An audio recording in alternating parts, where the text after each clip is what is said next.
Assalamualaikum warahmatullahi wabarakatuh. Hai anak-anakku semuanya, adik-adikku semuanya. Nah, kali ini Bu Mami akan memberikan pembahasan tentang evaluasi tema 5. Nah, mari kalian buka buku kalian evaluasi pada tema 5 ya. Mari kita mulai. Soal yang pertama, apakah MEA atau Masyarakat Ekonomi ASEAN itu? Yaitu merupakan perdagangan bebas yang memudahkan suatu negara dalam menjual barang atau jasa ke negara lain di kawasan ASEAN. Yang kedua, apa manfaat dari MEA bagi Indonesia dan negara ASEAN lainnya? Yaitu setiap negara yang ada di ASEAN dapat menjual jasa atau barang dengan mudah, membuka jutaan lapangan kerja baru, dan kesejahteraan 600 juta orang yang hidup di Asia Tenggara meningkat. Ketiga, apa yang perlu dipersiapkan oleh tenaga kerja Indonesia agar mampu berpartisipasi dalam di MEA atau MEA? Melakukan upaya peningkatan kualitas sumber daya manusia agar memiliki daya saing di MEA. Keempat, apa yang kamu ketahui tentang sifat-sifat magnet dan medan magnet? Jelaskan. Yaitu medan magnet tidak dapat dilihat namun dapat digambarkan. Mampu menarik benda logam, memiliki dua kutub yaitu utara dan selatan, saling tarik-menarik jika dua kutub berbeda, saling tolak-menolak jika dua kutub sama. Daya tarik magnet dipengaruhi jarak dan kekuatan magnet itu sendiri. Kelima, sebutkan masing-masing 5 contoh benda magnetis dan benda non-magnetis yang ada sekitarmu. Benda magnetisnya seperti penggaris besi, kaleng, sendok, peniti, dan paku. Non-magnetis yaitu pensil, batu, bola, gelas kaca, dan meja. Keenam, sebutkan 3 cara membuat magnet. Nah, seperti percobaan kemarin kita, yaitu dengan cara gosok, induksi, dan elektromagnetik. Ketujuh, sebutkan contoh-contoh formulir yang kamu ketahui dan informasi penting apa yang biasa dituliskan pada formulir tersebut, yaitu formulir pendaftaran, daftar riwayat hidup, formulir pengiriman barang, dan formulir lembar jawaban. Informasi penting yang harus dituliskan adalah diri meliputi nama, alamat, tanggal lahir, serta tanda tangan. 8. Apa yang dimaksud dengan daftar riwayat hidup? Apa saja yang perlu dicantumkan dalam daftar riwayat hidup?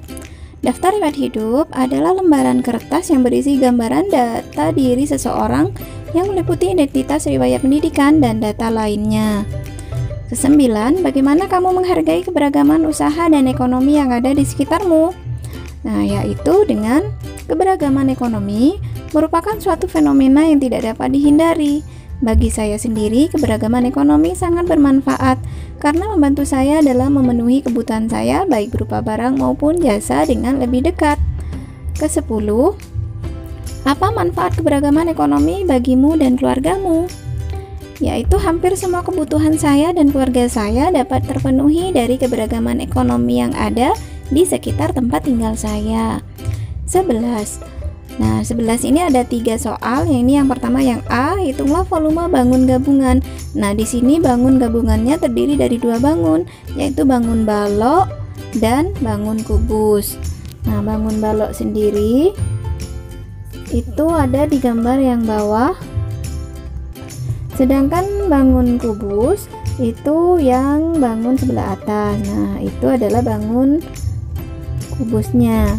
Nah, mencari volume gabungan yaitu kita harus mencari volume balok ditambah dengan volume kubus. Nah, volume balok itu rumusnya P kali L kali T, panjang kali lebar kali tinggi. Nah, ini panjangnya 16, lebar 8, dan tingginya 5. Nah, kemudian ditambah rumus volume kubus sisi kali sisi kali sisi. Nah, yaitu sisinya itu adalah 8 cm. Nah, ini sisinya kemudian sisi yang paling bawah samping itu sama dengan lebar, jadi 8 cm. Nah, sekarang kita masukkan masing-masing rumusnya. Panjangnya 16, lebarnya 8 kali 5 itu adalah volume balok ditambah 8 pangkat 3 karena S kali S kali S berarti S pangkat 3, jadi 8 pangkat 3. Nah, tadi 16 kali 8 kali 5 itu 640 ditambah 8 pangkat 3 adalah 512, jadi volume gabungannya 1152 cm3. Nah, di gambar yang B ini juga terdapat bangun gabungan.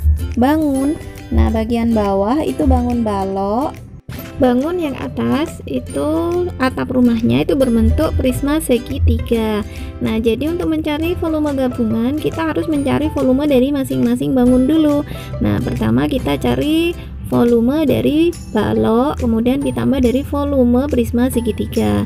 Nah, rumus dari balok adalah panjang kali lebar kali tinggi. Nah, panjangnya di sini 6, lebarnya 10 dan tingginya 0,5 meter. Selanjutnya kita cari atau tambahkan dengan volume prisma segitiga.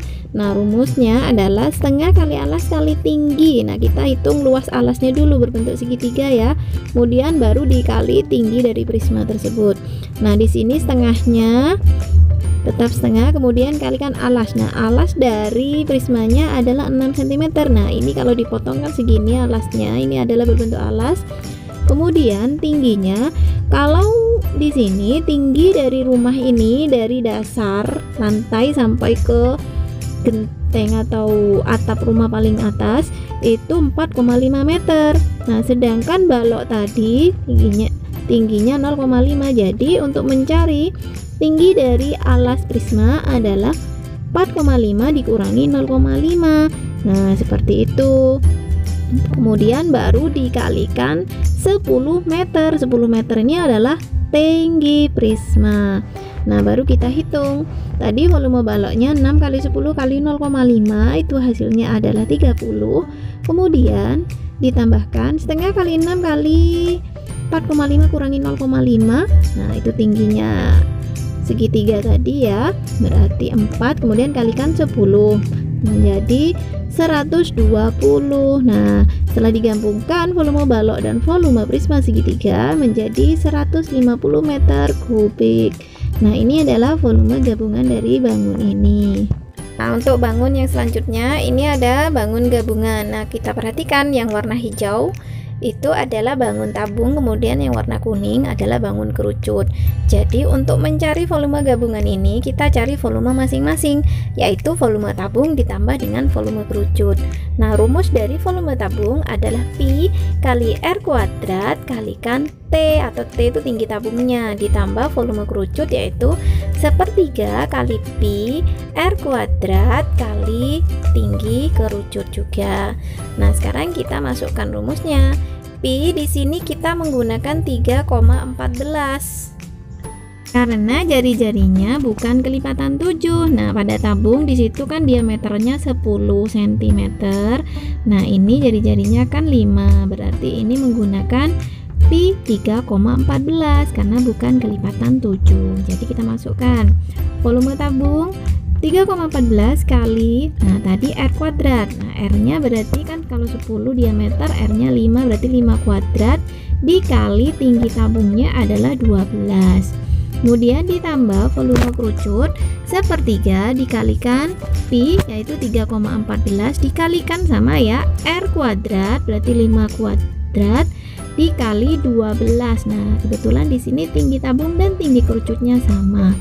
Kemudian mari kita hitung satu persatu dulu. Kita hitung volume tabung dulu. 3,14 kali 25, ini 25 dari 5 pangkat 2 ya. Kemudian kalikan 12 adalah 942. Nah, selanjutnya sepertiga kali 3,14 kali 25 kali 12 itu hasilnya 314. Jadi volume gabungannya 942 ditambah 314 sama dengan 1256 cm kubik. Nah, seperti itu cara mencari volume gabungan dari tabung dan kerucut yang digabungkan menjadi satu. Soal selanjutnya adalah sebuah bola mempunyai diameter 18 cm. Berapakah volume bola tersebut? Nah, di sini kita tulis dulu diameternya sama dengan 18 cm. Berarti kita masih ingat rumus dari volume bola adalah 4/3 kali pi kali r pangkat 3.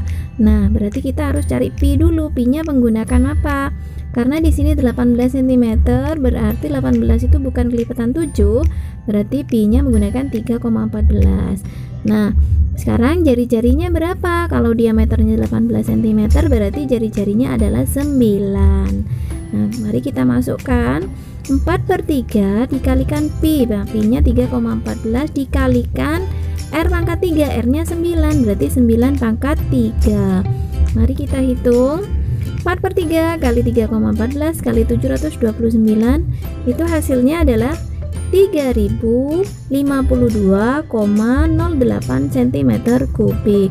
Nah, itu adalah hasil dari volume bola.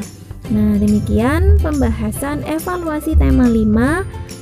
Semoga bermanfaat. Sampai jumpa pada video pembelajaran selanjutnya. Terima kasih. Wassalamualaikum warahmatullahi wabarakatuh.